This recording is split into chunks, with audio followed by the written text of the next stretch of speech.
On April 30th, 2021, a video surfaced on YouTube that would soon spread like wildfire, captivating and unsettling viewers across the globe. Posted by an anonymous user, the clip appeared at first to show an ordinary hang-gliding adventure, but hidden within the soaring skies was something far darker. What seemed like a thrilling flight was about to twist into a nightmare no one could have foreseen.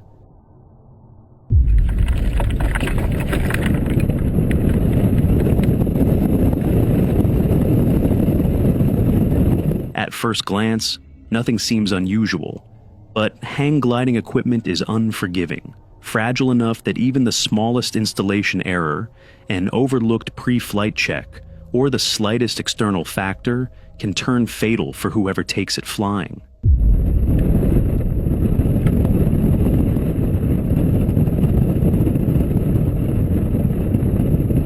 The fatal moment arrives. The wire on the right wing snaps free from the control bar, leaving the pilot helplessly pulled to the left.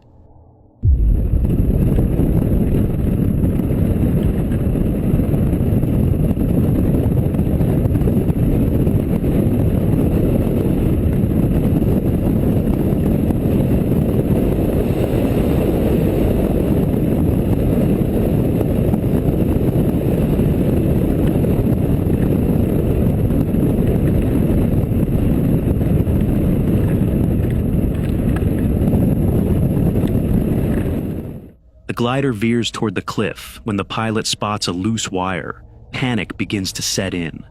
Desperately, he fights to steer away, pouring every ounce of strength into regaining control. But nothing works. The string remains just out of reach. And with each passing second, hope slips further away.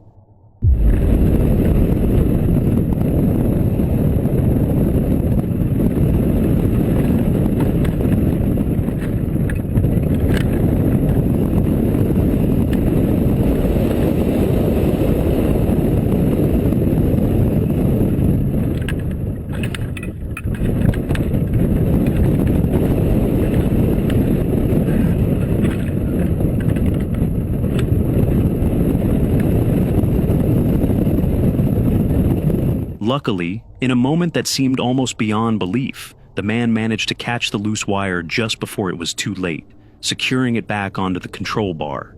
For 57 harrowing seconds, his fate rested entirely in his own hands, identifying the problem mid-air and miraculously seizing the wire while still struggling to keep the glider steady. There were countless disastrous ways this could have ended. Yet his composure under pressure proved to be the thin line between survival and tragedy. Speaking of keeping a cool head under pressure, our next video reveals the exact opposite. This time, a man finds himself hunted by someone armed with a bow and arrow.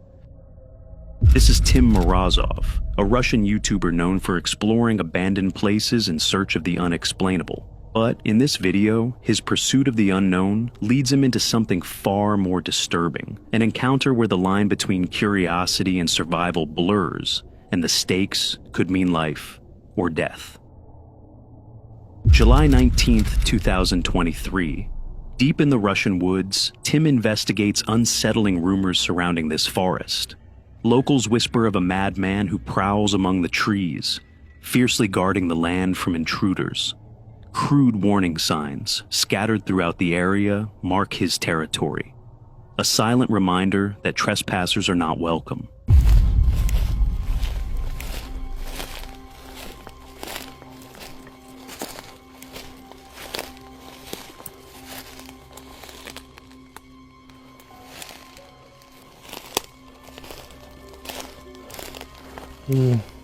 All around him, red warning signs hang ominously. Scraps of clothing scattered like grim reminders of those who may have come before. the forest seems drenched in a heavy, hostile atmosphere. Yet, despite the countless warnings, Tim pushes forward, choosing to set up camp for the night in the heart of this unsettling place. Сейчас нахожусь возле этого дерева. Я буду его называть магическим. Буду пробовать выходить на связь с духами при помощи диктофона и при помощи рации. Tim sets up his spirit hunting equipment, hoping to call out whatever or whoever might be wandering these woods. But what he's about to encounter on this night is far more unsettling than any spirit. After repeated attempts, Tim's spirit box remains silent. No voices, no answers. But what comes next is something he never could have imagined.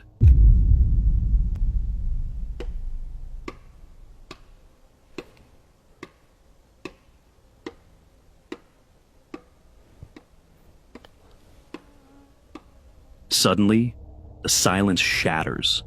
From deep within the forest, the sharp echo of heavy blows rings out, wood striking wood, like something pounding against the trees.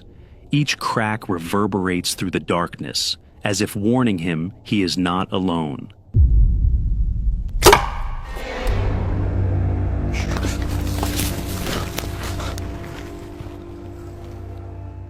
Suddenly, an arrow cuts through the night sky, thudding into the forest nearby. In that instant, Tim realizes this is no longer a game. Whatever lurks in these woods is deadly serious.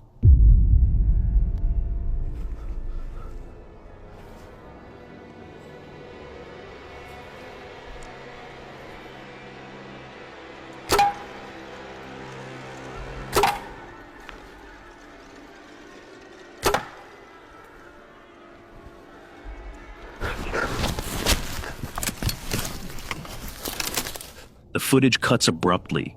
Then suddenly we see Tim sprinting through the forest at full speed, desperately fleeing for his life. It's a frantic, heart-pounding escape, but he doesn't get far until he sprains his leg and has to seek cover.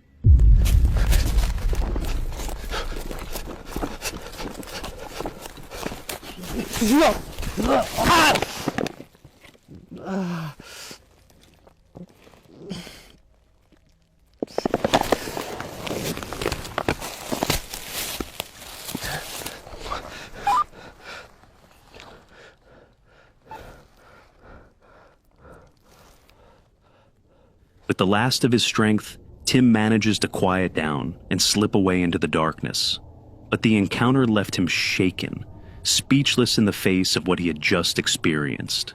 The question remains, what do you think was haunting these woods, and why? Drop your theories down below. Up next is disturbing footage captured on the front lines in Afghanistan. Shared by former U.S. Marine Sam Arnhold, the clip takes us to the Nawzad district in Helmand Province, one of the most volatile regions of the war. The 3-minute clip reveals the raw terror of life on an active battlefield, how quickly an ordinary day can spiral into chaos, and just how vulnerable you truly are when every second could be your last. What's up? Yeah, dude.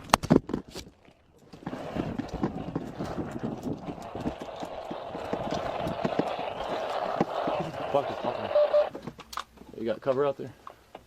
The group had set out on what was meant to be a routine mission, scouting the area, meeting with locals. But without warning, an ambush erupts. Gunfire tears through the air, echoing from unseen directions, leaving the team disoriented. Unsure where the shots are coming from, they retreat through the back, an escape that would soon prove to be a grave mistake.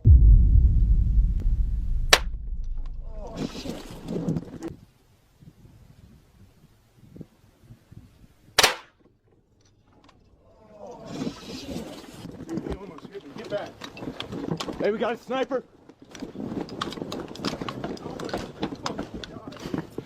Dude, you got shot. I did get shot. I saw it hit your Kevlar. I got fucking... What the Fuck, man. Am I good? My ears are Oh my god. lucky son of a bitch. Look at that. What the fuck? Dude, you alright? Yeah. My ears are ringing. Break. My teammate just got shot in the helmet. He's good. He's good, but we believe there's a sniper. Hey, what is that? That's the south side? The Marines fall back immediately, scrambling to assess the situation and call in support. Amid the chaos, they rush to check on the soldier who's been hit. Roger, all stations. We got a sniper on the south side of the compound with all of the drugs. Bro, motherfucker, dude. That's through. All right, let's get out of here and do something about this. Come on. Luckily, the soldier's helmet absorbed the impact, leaving him with nothing more than bruises, a stark reminder of what could have happened.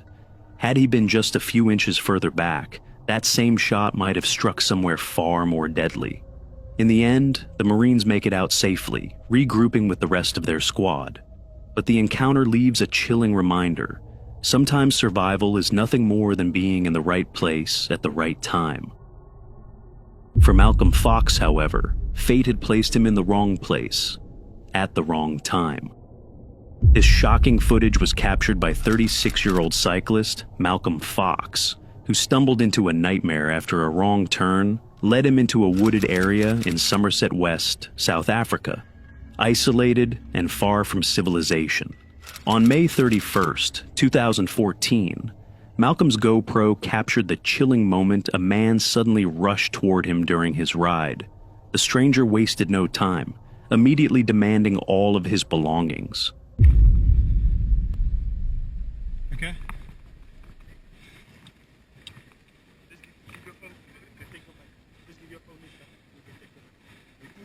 Okay. That's all I got on me. I promise. That's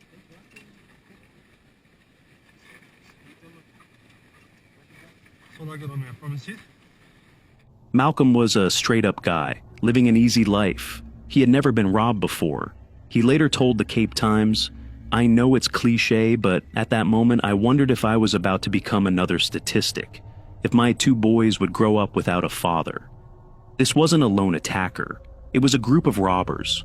One man snatched his bike while another threatened him with a gun in hand.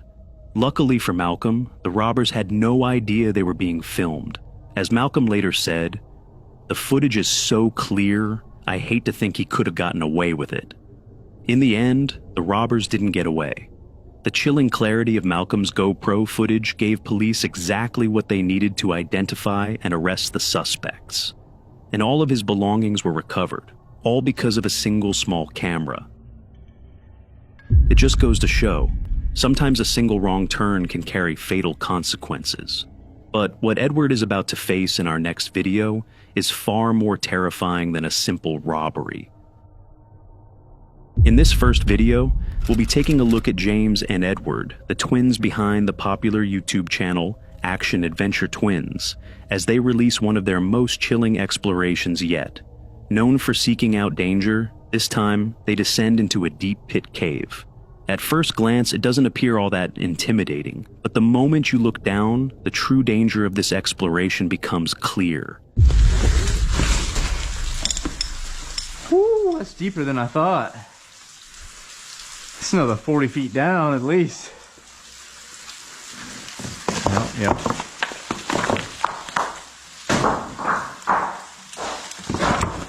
Dude, that kept going. Yeah. As rocks tumble around them for what feels like an eternity, the twins muster the courage to descend further into the unknown. Jeez, this is intense, man. It's been a while since I rappelled something. Alright, man, I'm going down.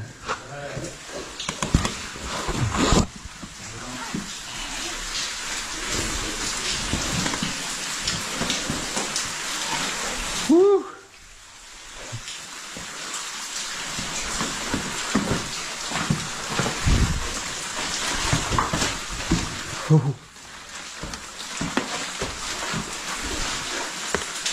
Alright, I got touchdown. Once James reaches the bottom of the pit, he shouts, "Touchdown," signaling Edward that it's his turn to begin the descent. With both of them now in the hole and water dripping heavily from above, they continue their journey deeper into the mysterious darkness.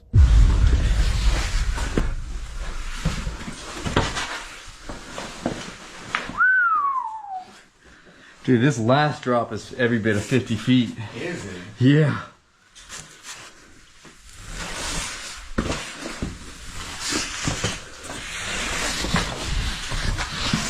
Whew.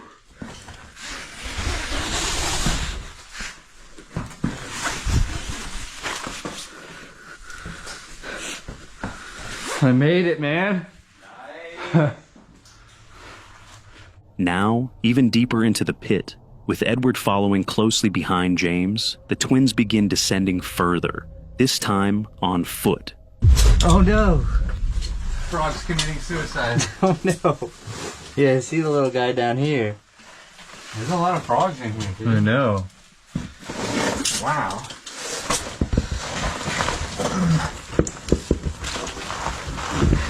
I'm going in this hole that's so tight. I had to take my helmet off. Oh, that's tight. Really sharp too.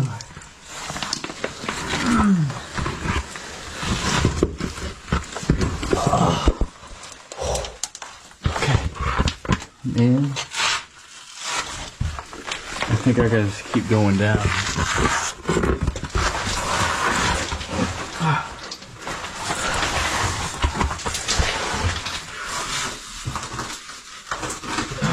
This cave is so sharp, dude. I know. Cut up.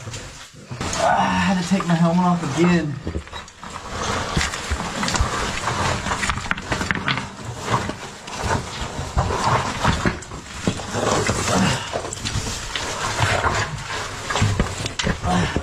Step by step, they push deeper into the cave, venturing into its mysterious and uncharted depths.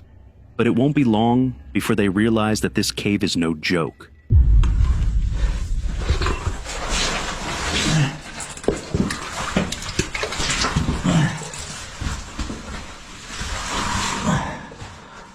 Yeah.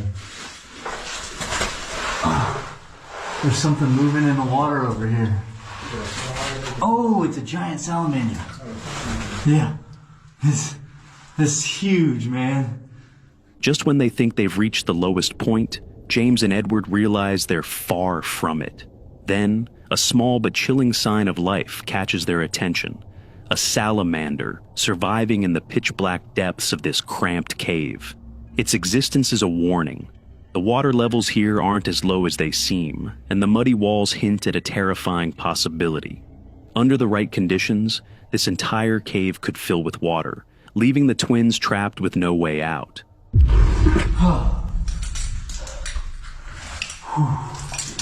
Jeez. That looks wet. Both directions, yeah. Well, James said I squeezed by a rock. It was super sketchy. And he didn't feel comfortable doing it, so it's just me going Into this really cold water. Edward ventures deeper into the cave on his own, a decision he would soon come to regret. This thing is so low, my ear's going underwater. Oh, that's cold.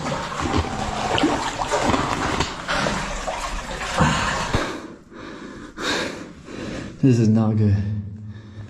Like, legit, to move forward, I have to dig the rocks out.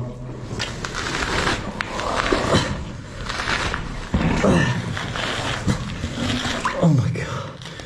If this ceiling even collapses like an inch, I'm squished like a bug.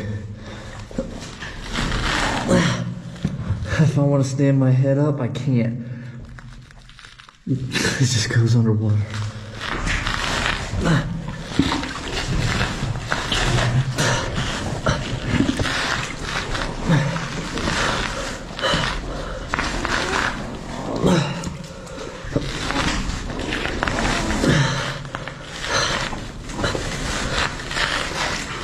Oh my god. I feel like I'm gonna get stuck. Every movement requires every ounce of his strength as the passage narrows, forcing him through freezing water. In a place like this, getting stuck isn't just dangerous. It could mean the difference between life and death. So the reason I kept pushing is I thought it was gonna get wider, but as I'm getting closer, I realized it's an illusion. The water was just so calm and still above me that it was reflecting the ceiling off, and it just looked like a way bigger space. But it's continuing to narrow down. It's been like an off and on raining type of day. If it floods at all, I'm done for. So I'm gonna attempt to turn back around, even though I don't know if I can. With the ceiling pressing down on his back and the floor digging into his chest, Edward realizes it might be time to retreat while he still can. Inch by inch, he struggles to maneuver his body in the tight space, summoning every bit of strength he has to turn around and escape the cave's suffocating grip. But turning around is no easy task either.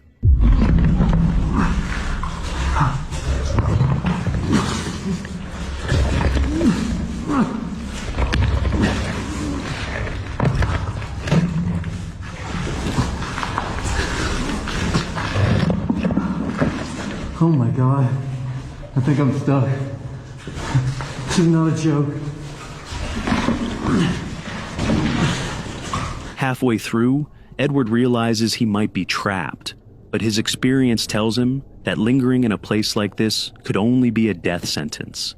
Desperately, he clings to the last glimmer of hope, shifting rocks beneath him.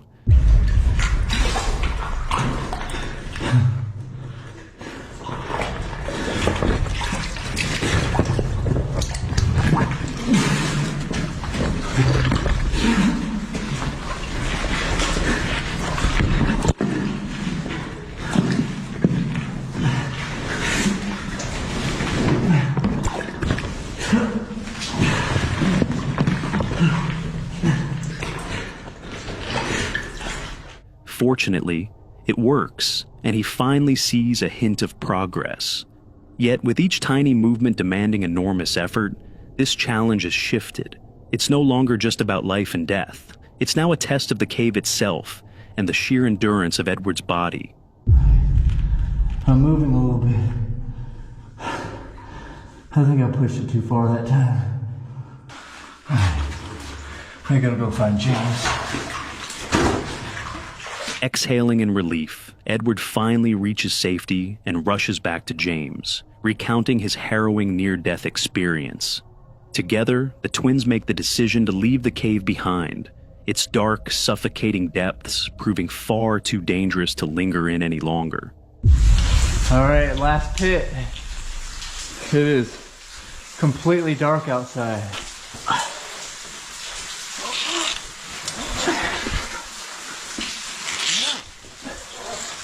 Eventually, both brothers emerge from the cave, dripping wet and visibly shaken. What they had discovered wasn't just a simple cave. It was a fractured gateway into a labyrinth of narrow tunnels, perhaps lying in wait for the next daring explorer, bold enough to venture inside. Let this serve as a lesson for them to always stay aware of their surroundings. Speaking of staying alert, just take a look at what this man encountered on an ordinary day at work.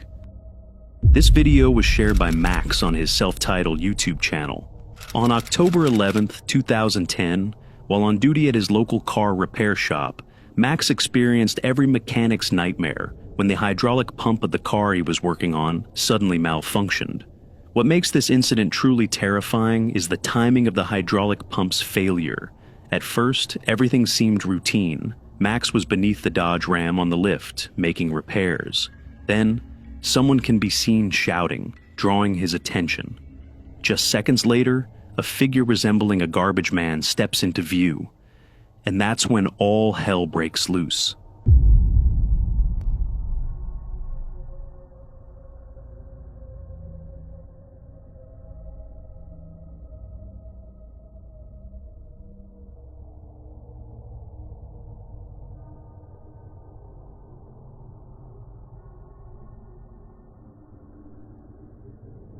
The car crashes down only seconds after Max moves from directly beneath it. But the question remains, who was the man seen entering? Did he trigger something to cause the hydraulic pump to fail? Or was it pure luck that Max stepped away just moments before disaster struck? Share your theories in the comments below. Don't forget to like and subscribe, and I'll see you in the next disturbing video.